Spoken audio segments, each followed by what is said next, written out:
Quinta corsa, premio il meglio della tecnica, 3 anni di buon livello, da 4 a 12.000 euro in carriera.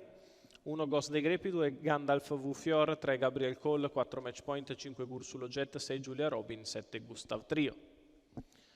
Favorito 1,65 Gandalf V Fior, quota in netta discesa dopo l'errore nella falsa di Match Point. Si parte con l'errore di Gandalf V Fior. Va al comando Gabriel Cole con all'esterno Giulia Robin. Numero 2 poi Gandalf dei Greppi. W Gustav Fior Trio veloce dalla squalificato. seconda fila, taglia fuori Match Point, alla retroguardia c'è Gursulo Jet.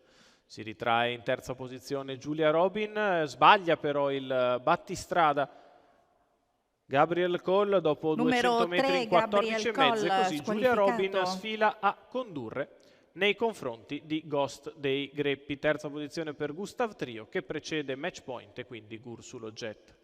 400 metri della testa in 34, Giulia Robin ha preso la testa e guida nei confronti di Ghost dei Greppi. Gustav Trio, Match Point, che inizia a spostarsi dai birilli, alla retroguardia sempre Gursulo Jet. Si viene a completare la curva di sinistra a 600 metri in 46,3, con Giulia Robin in vantaggio. All'esterno Gustav Trio sposta con decisione, anticipa le mosse di Match Point. Secondo in corda sempre Ghost dei Greppi, alla retroguardia rimane Gursulo Jet. 1-1-3 per i primi 800 metri di corsa. Giulia Robin in vantaggio, di fuori Gustav Trio, in corda Ghost dei Greppi.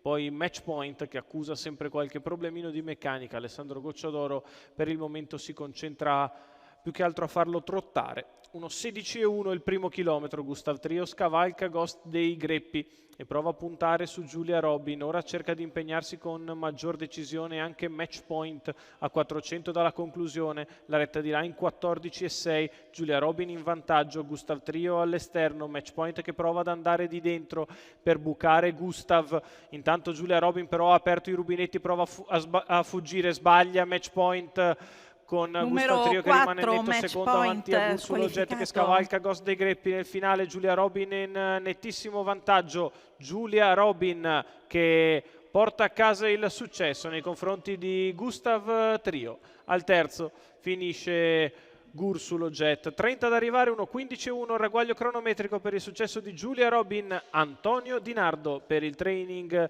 di Gennaro Casillo. I colori della scuderia Robin. Vince la figlia di Fabulous Wood in percorso di testa. Rivediamo nelle immagini. Successo nel finale per il numero 6 dello schieramento. Giulia Robin, Antonio Di Nardo, Gennaro Casillo. I colori della scuderia Robin.